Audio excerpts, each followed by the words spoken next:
सभी किसान भाइयों का और डेयरी फार्मर्स का एक बार फिर स्वागत है हमारे यूट्यूब चैनल मान फार्म्स पे।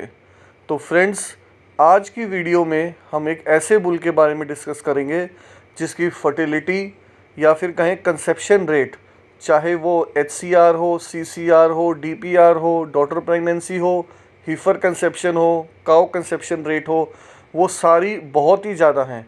और इतनी ज़्यादा हाई वैल्यूज़ बहुत रेयरली हज़ारों में किसी एक बुल के अंदर देखने को मिलती हैं, क्योंकि मैक्सिमम फार्म्स पे जो प्रॉब्लम रहती है वो रहती है फर्टिलिटी की, कंसेप्शन की। कई बार क्या होता है, हम AI कराते हैं, एनिमल रिपीट होता है। कई बार बुल लेस फर्टाइल होता है, उसकी वजह से रिपीट हो जाती है।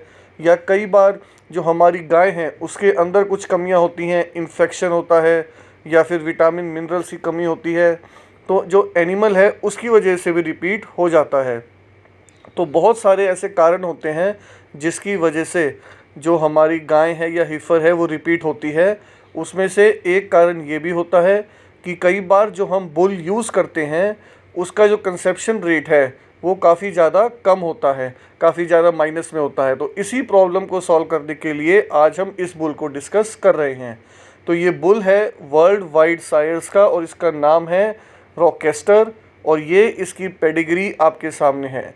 पेडिग्री हम हमेशा इसलिए डिस्कस करते हैं ताकि आपके फार्म पे कभी भी कोई इन ब्रीडिंग ना हो। आप जिस भी हीफर पे या काऊ पे इसको यूज़ करने वाले हैं, आप मेक श्योर करें ये चीज़ कि उसके ये सायर, डैम, नाना नानी आपस में मैच ना हो।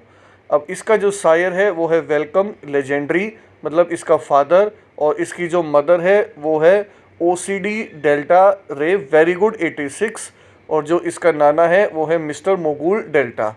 ये इस बुल की फ़ोटो है जो अपने स्क्रीन पर आप इस टाइम देख सकते हो।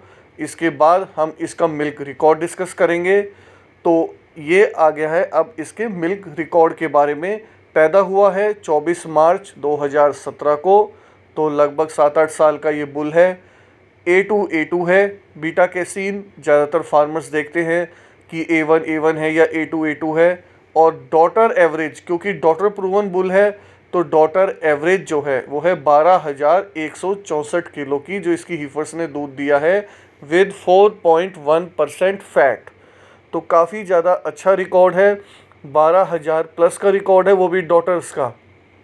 तो किसी भी जो बुल है, अगर उसकी जो डॉटर है या हीफर है वो इतना अच्छा दूध दे रही है तो मिल्क की तो बिल्कुल कोई इशू नहीं आएगा। मिल्क आपके फार्म पे बहुत अच्छा इम्प्रूव करेगा, और साथ में फर्टिलिटी किंग भी है, बहुत ज़्यादा हाई कंसेप्शन भी है।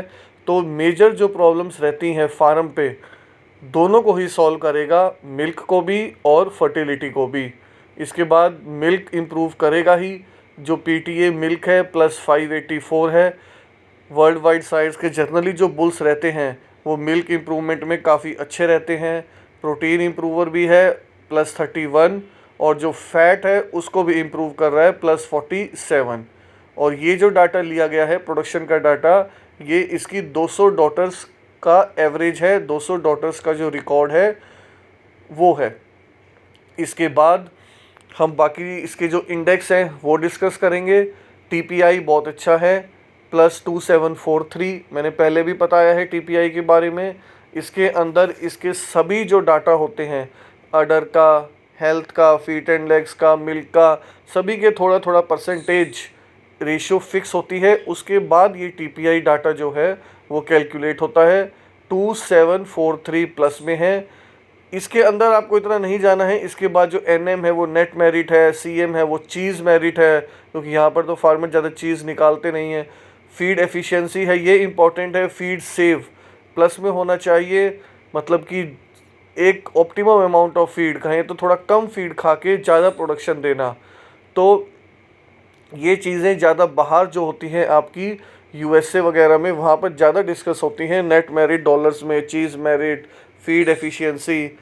तो इस जो कंसेप्ट है इतना ये अभी यहाँ पर इंडिया में नहीं चलता है। तो मेन जिसके लिए हमने ये वीडियो बनाई थी वो ये पॉइंट है आपका डॉटर फर्टिलिटी। अब देखोगे फर्टिलिटी इंडेक्स +5.4, DPR +4.4, HCR +4.6, और ख़ास बात यह है कि HCR के बाद जो CCR है वो और भी ज़्यादा बढ़ रहा है। HCR होता है आपका हीफर कंसेप्शन रेट। उसके बाद आगे जैसे जैसे हीफर के बाद वो जब काऊ बनती है, फर्स्ट लैक्टेशन में उसको हीफर कहते हैं, उसके बाद वो मैच्योर काऊ हो जाती है। सेकंड, थर्ड, फोर्थ लैक्टेशन में जनरली क्या होता है कि जैसे जैसे HF गाय एज में बड़ी होती है उसकी कई बार कंसेप्शन में प्रॉब्लम आने लग जाती है, वो रुकती बहुत लेट है। लेकिन इसके अंदर क्या होगा, जैसे जैसे उसकी एज बढ़ेगी उसका जो कंसेप्शन रेट है, फर्टिलिटी है, वो और भी ज़्यादा इंक्रीज़ हो रही है। हीफर के बाद अगर हम काऊ की बात करें वो 4.6 से 6.5 तक जा रही है। तो यही मेन चीज़ है इस बुल के अंदर, और मिल्क रिकॉर्ड भी बहुत अच्छा था। इसके अलावा बाकी जो मैनेजमेंट ट्रेड्स हैं वो भी थोड़ा सा देख लेते हैं। सायर काल्विंग ईज और डॉटर काल्विंग ईज 2.4, 2.6 ये थोड़ा ज़्यादा है। मैं ये मानता हूँ ये लगभग 2 के करीब होना चाहिए, ये हल्का से ज़्यादा है। इसके अंदर क्या होता है कि कितनी आसानी से जो इसकी हीफर्स हैं, जो इसकी डॉटर कंसेप्ट और डॉटर काल्विंग ईज है, वो कितनी आसानी से पैदा होंगी। फंसने का कोई चांस तो नहीं है, डिस्टोकिया का कोई चांस तो नहीं है। जितना ज़्यादा ये हाई होगा उतना ही ज़्यादा डिस्टोकिया का या फिर बच्चों को फंसने का आपको एफर्ट लगा के वो बाहर खींचने पड़ेंगे। तो ये कम जितना हो उतना अच्छा है। सोमेटिक सेल स्कोर 3 से कम है, 2.84, तो ज़्यादा मेस्टाइटिस होने के चांसेस भी नहीं है। तो लगभग अगर हम ओवरऑल डाटा देखेंगे, मिल्किंग स्पीड जो है वो भी अच्छी है। तो ओवरऑल डाटा जो है इसका काफ़ी अच्छा है, काफ़ी बैलेंस्ड बुल है। इसके अलावा अडर कंपोजिट भी प्लस में है, जो कि एक और अच्छी बात है, +0.42। फीट एंड लेग स्कोर भी प्लस में है, +0.22। बॉडी वेट कंपोजिट और डेयरी कंपोजिट माइनस में है।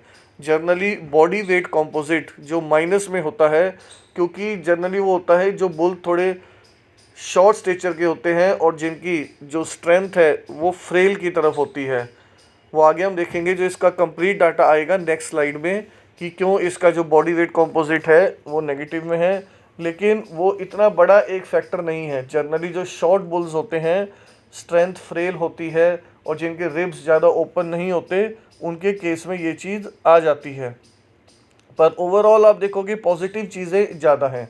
सोमेटिक सेल स्कोर भी कम है, अडर फीट लेग स्कोर भी पॉजिटिव में है, मिल्क भी बहुत अच्छा है और फर्टिलिटी तो बहुत ही ज़्यादा अच्छी है। तो ये देखिए, यही मैं बात कर रहा था, जो स्टेचर है वो देखिए ना ज़्यादा टॉल की तरफ है ना ज़्यादा शॉर्ट की तरफ है। मीडियम स्टेचर की जो इसकी काउज़ हैं वो आएंगी, और मीडियम स्टेचर की काउज़ इंपोर्टेड सीमन की काफ़ी बेस्ट रहती हैं फार्म पे मैनेज करने के लिए। स्ट्रेंथ और बॉडी डेप्थ, ये दोनों आपकी स्ट्रेंथ फ्रेल की तरफ है और बॉडी डेप्थ शैलो है। बॉडी डेप्थ अगर आप वैसे लोकल लैंग्वेज में समझें तो ऊपर जैसे रीढ़ की हड्डी से अगर नीचे की तरफ देखोगे तो कितनी चौड़ाई है किसी भी एनिमल की, वो चीज़ आपकी बॉडी डेप्थ को दिखाती है। इसके अलावा फीट एंड लेग स्कोर तो पॉजिटिव में है ही, वो हमने लास्ट उसमें स्लाइड में भी देखा था। और जो अडर स्कोर है वो भी पॉजिटिव में है, तो उसकी वजह से आपकी अडर की हाइट भी अच्छी आएगी, विड्थ भी अच्छी आएगी, क्लेफ्ट भी अच्छा आएगा। सारी चीज़ें लगभग टीट लेंथ काफ़ी शॉर्ट है, जिसके लिए जो मिल्किंग मशीन्स यूज़ करते हैं उनके लिए काफ़ी आराम रहता है, काफ़ी अच्छी मिल्किंग होती है शॉर्ट टीट्स में। तो पूरा का पूरा हमने रोकेस्टर के बारे में आज की वीडियो में डिस्कस किया है। तो मेन पॉइंट्स जो हैं, मिल्क भी अच्छा है और फर्टिलिटी भी अच्छी है, और आप अपने फार्म पे इसको यूज़ कर सकते हो। सभी किसान भाइयों का वीडियो देखने के लिए बहुत बहुत धन्यवाद।